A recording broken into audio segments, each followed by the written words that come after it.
Golden కథలు. గొల్లపూడి గ్రామంలో రమేష్ అనే అమాయకపు రైతు ఉండేవాడు. రమేష్ చాలా మంచివాడు.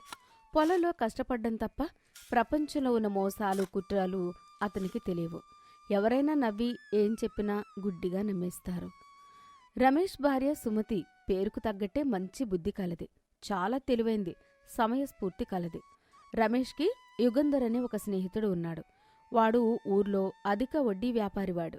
జనాలకి అవసరానికి అధిక వడ్డీకి అప్పులివ్వడమే కాదు, అమాయకుల దగ్గర నా వ్యాపారంలో పెట్టుబడి పెట్టండి, ఎక్కువ వడ్డీ ఇస్తాను అని డబ్బులు తీసుకుని అసలు కూడా ఎగ్గొట్టి చాలామందిని మోసం చేశాడు. వాడి మాయమాటలు నమ్మి ఊర్లో చాలామంది నిండా మునిగారు. ఉదయం రమేష్ తలపాగా కట్టుకుని సంతకు వెళ్లడానికి సిద్ధమవుతున్నాడు. సుమతి వేడివేడి పెసరట్టు తీసుకుని వచ్చింది. ఏమండి, ఈరోజు సంతలో ధాన్యం అమ్ముతున్నారు కదా, జాగ్రత్తండి, డబ్బులు రాగానే ఇంటికి వచ్చేయండి.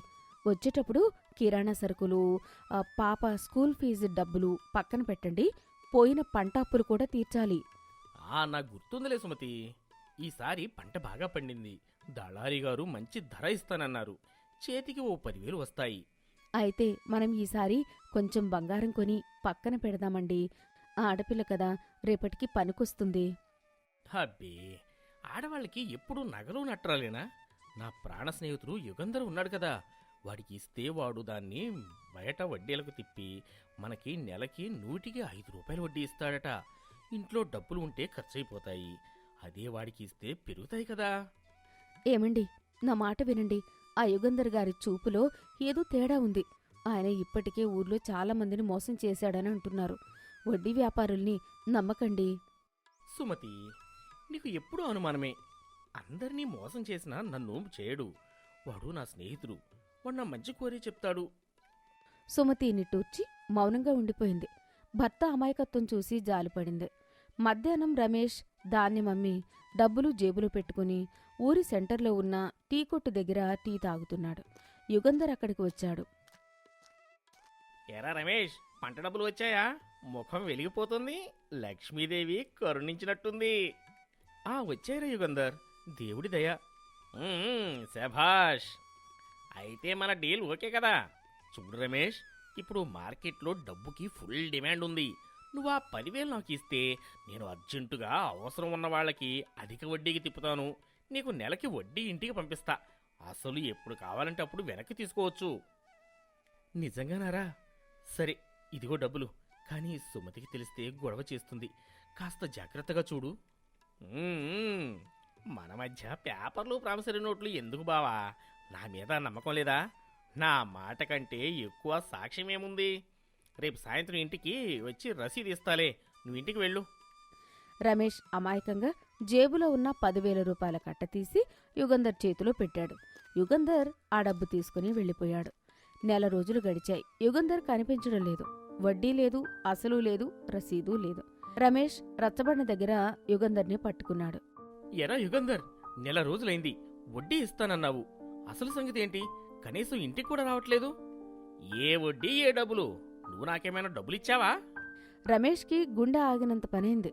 కాళ్ల కింద భూమి కదిలినట్లయింది. ఏంట్రా అలా మాట్లాడతావు? మొన్న టీ కొట్టు దగ్గర 10,000 ఇచ్చాను కదా, నా పంట డబ్బులురా. వ్యాపారంలో పెడతానని తీసుకున్నావుగా. రమేష్, పిచ్చి పిచ్చిగా మాట్లాడకు. సాక్ష్యం ఉందా? ప్రామిసరీ నోటు ఉందా? ఎవరైనా చూసారా? నోరు ఉంది కదా అని నోటికొచ్చినట్టు మాట్లాడితే ఎవ్వరూ ఊరుకోరు. ఇకపై మాట్లాడే ముందు ఆలోచించి మాట్లాడు. అసలు నువ్వు నాకేం ఇవ్వలేదు. ఓ అవతలకి, మళ్ళీ అడిగావంటే బాగోదు.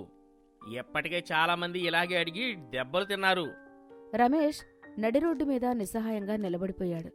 నమ్మకానికి మోసానికి తేడా తెలియని నా అమాయకత్వమే నన్ను ముంచింది అని కుమిలిపోయాడు. సాయంత్రం ఇంటికి వెళ్లేసరికి రమేష్ ముఖం పాలిపోయి కళ్లల్లో నీళ్లతో దీనంగా అరుగు మీద కూర్చున్నాడు. సుమతి బయటకొచ్చింది. ఏమండి, ఏమైంది? ఎప్పుడూ లేంది ఈవేళ ఇంత దిగులుగా ఉన్నారు? పొలంలో ఏమైనా సమస్య? సుమతి, నా బతుకే బండలైపోయింది. మనం 6 నెలలు కష్టపడి పండించిన పంట సొమ్మంతా గంగలో కలిసింది. ఆ యుగంధర్ గాడు నన్ను మోసం చేశాడు. వాడు చాలా మందిని ఇలాగే మోసం చేశాడట. సాక్ష్యం లేదని బుకాయిస్తున్నాడు. మన 10,000 పోయినట్టే. సుమతికి కోపం వచ్చినా భర్త పరిస్థితి చూసి తమాయించుకుంది. ఊరుకోండి, ఏడ్చి ప్రయోజనం లేదు. సాక్ష్యం లేనిదే పంచాయతీలో కూడా మనం గెలవలేం. వాడు డబ్బు తీసుకోలేదని ప్రమాణం చేస్తే మనం ఏం చేయగలం? దీనికి వేరే మార్గం ఉంది. ముల్లుని ముల్లుతోనే తీయాలి. ఆ మోసగాడి అత్యాసే మనకు ఆయుధం కావాలి. ఏం చేస్తావు సుమతి? మీరు కన్నీళ్లు తొడవండి. రేపు ఉదయం నేను ఒక నాటకం ఆడబోతున్నాను. దానికి మీరు సహకరించాలి. ఆ యుగంధర్ గుండెల్లో ఆశ పుట్టించి మన డబ్బు మనం రాబట్టుకోవాలి. మరుసటి రోజు మధ్యాహ్నం యుగంధర్ తన ఇంట్లో దర్జాగా కూర్చుని వడ్డీలు లెక్కేసుకుంటున్నాడు. సుమతి చాలా హడావిడిగా రహస్యంగా అక్కడికి వచ్చింది. ఆమె చేతిలో ఒక పాత ఇత్తడి చెంబు, దానికి ఎర్రటి గుడ్డ కట్టి ఉంది. యుగంధర్ అన్నయ్య గారు ఇంట్లో ఉన్నారా? ఎవరది? ఓహో, రమేష్ భార్యవా? ఏంటమ్మా ఇలా వచ్చావు? అయ్యో, మెల్లిగా మాట్లాడండి అన్నయ్య గారు. ఒక ఆపదలో ఉండి వచ్చాను. మా ఆయన ఎవరో తెలియని వడ్డీ వ్యాపారికి డబ్బులిచ్చి మోసపోయారట. ఆ విషయం మాకు నిన్ననే తెలిసిందే. ఇప్పుడు ఇల్లు గడవడానికే కష్టంగా ఉంది. ఓహో, రమేష్ గాడు నేను మోసం చేశానని ఇంట్లో చెప్పలేదన్నమాట. ఎవరో చేశారని చెప్పాడు. మంచిది, వీళ్ళిద్దరూ అమాయకులే. అయ్యో అవునా, పాపం చాలా అన్యాయం జరిగింది. మరి ఇప్పుడెందుకు వచ్చావు?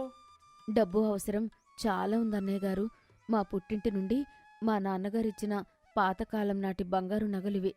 వీటి విలువ సుమారు 1,00,000 రూపాయలుంటుంది. కాని వీటిని అమ్మాలంటే నాకు భయంగా ఉంది. ఎవరైనా మోసం చేస్తారేమో అని. సుమతి చెంబుమూతి విప్పి లోపల ఉన్న నగలను కొంచెం చూపించింది. అవి చూడగానే యుగంధర్ కళ్ళు మెరిశాయి. ఈ నగలు మీ దగ్గర తాకట్టు పెట్టుకుని నాకు ఒక 20,000 రూపాయలు అప్పుగా ఇవ్వండి. పంట రాగానే వడ్డీతో సహా తీర్చేస్తాను. 1,00,000 రూపాయల బంగారం మీ దగ్గరే ఉంటుంది కదా. యుగంధర్ మనసులో అత్యాశ బుసలు కొట్టింది. 1,00,000 రూపాయల బంగారం కేవలం 20,000క వస్తోందా? పైగా రమేష్ లాగే వీళ్ల ఆవిడ కూడా అమాయకురాలిగా ఉంది. ఎలాంటి పేపర్లు రాయించుకోకుండా డబ్బులిస్తే తర్వాత ఈ బంగారం నాదే అని బుకాయించవచ్చు. 10,000 ఎలాగూ నొక్కేశాను. ఇప్పుడు ఇది కూడా కలిస్తే జాక్పాట్ అనుకున్నాడు. సరే చెల్లెమ్మా, నీ కష్టం చూడలేక ఇస్తున్నాను. సాక్ష్యాలు సంతకాలు ఎందుకులే, మన మధ్య నమ్మకమే ముఖ్యం. యుగంధర్ వెంటనే లోపలికి వెళ్లి డబ్బు తెచ్చి సుమతి చేతిలో పెట్టాడు. సుమతి ఆ డబ్బు తీసుకుని ఆ చెంబుని యుగంధర్కి ఇచ్చి వెళ్ళిపోయింది. సుమతి వెళ్ళగానే యుగంధర్ ఆనందంతో గెంతులేశాడు. ఈరోజు నా పంట పండింది అనుకుంటూ ఆ నగలను తీసుకుని వెంటనే ఊర్లో ఉన్న పెద్ద బంగారు వర్తకుడు బంగారు శెట్టి దగ్గరికి వెళ్ళాడు. శెట్టిగారు, ఈ నగలు చూడండి. పాతకాలం నాటి మేలిమి బంగారం. వీటిని కరిగించి అమ్మేయాలి. ఎంతొస్తాయి? శెట్టి ఆ నగలను తీసుకుని రాయి మీద గీసి చూశాడు. యాసిడ్ వేసి చూశాడు. ఆయన ముఖం కోపంతో ఎర్రబడింది. ఏమయ్యా యుగంధర్, నన్నే మోసం చేయాలనుకుంటున్నావా? ఇవన్నీ గిల్టు నగలు. బజార్లో 100 రూపాయలకు దొరికే చెత్త. వీటిని పట్టుకొచ్చి బంగారం అంటావా? యుగంధర్ గుండె ఆగినంత పనైంది. ఏంటి, నకిలీవా? లేదు లేదు, అవి 1,00,000 రూపాయల విలువైనవిని అని చెప్పింది. మళ్ళీ చూడండి. నాకు తెలీదా ఏది బంగారమో ఏది ఇద్దరో? బుద్ధి తక్కువ వెధవా. నకిలీ బంగారం తెచ్చి నన్నే మోసం చేస్తావా? ముందు బయటకు పో నువ్వు. యుగంధర్కి మతిపోయింది. ఓసి మోసగత్తే నన్ను నిలువురా ముంచేసిందే. నా 20,000 పోయాయి అని తల బాదుకుంటూ రమేష్ ఇంటికి పరుగుతీశాడు. సాయంత్రం రమేష్, సుమతి ఇంటి అరుగు మీద కూర్చుని ఉన్నారు. యుగంధర్ ఆవేశంగా అక్కడికి వచ్చాడు. రమేష్, ఒరే రమేష్, నీ పెళ్ళం నన్ను మోసం చేసింది. నకిలీ బంగారం ఇచ్చి నా దగ్గర 20,000 కాజేసింది. ఎంత ధైర్యంరా మీకు? ఆ డబ్బు ఇప్పుడే కక్కిస్తా. రమేష్కి ఏం జరుగుతుందో అర్థం కాలేదు. కాని సుమతి చాలా ధైర్యంగా లేచి నిలబడింది. ఏమన్నారు యుగంధర్ గారు? మోసమా? ఎవరిని మోసం చేశారు? మొన్న నా భర్త అమాయకత్వాన్ని ఆసరాగా చేసుకుని 10,000 రూపాయలు తీసుకుని సాక్ష్యం లేదని ఎగ్గొట్టారు కదా, అది మోసం కాదా? అది వేరు ఇది వేరు. నాకు ఆ 20,000 కావాలి. ఆ 20,000లో 10,000 నా భర్త కష్టార్జితం. మిగతా 10,000 మీరు నా భర్తని మానసికంగా వేధించినందుకు, మమ్మల్ని ఇబ్బంది పెట్టినందుకు జరిమానా. సాక్ష్యం ఉందా అని అడిగారు కదా. ఇప్పుడు మీరు నాకు 20,000 రూపాయలిచ్చినట్టు మీ దగ్గరేమైనా సాక్ష్యం ఉందా?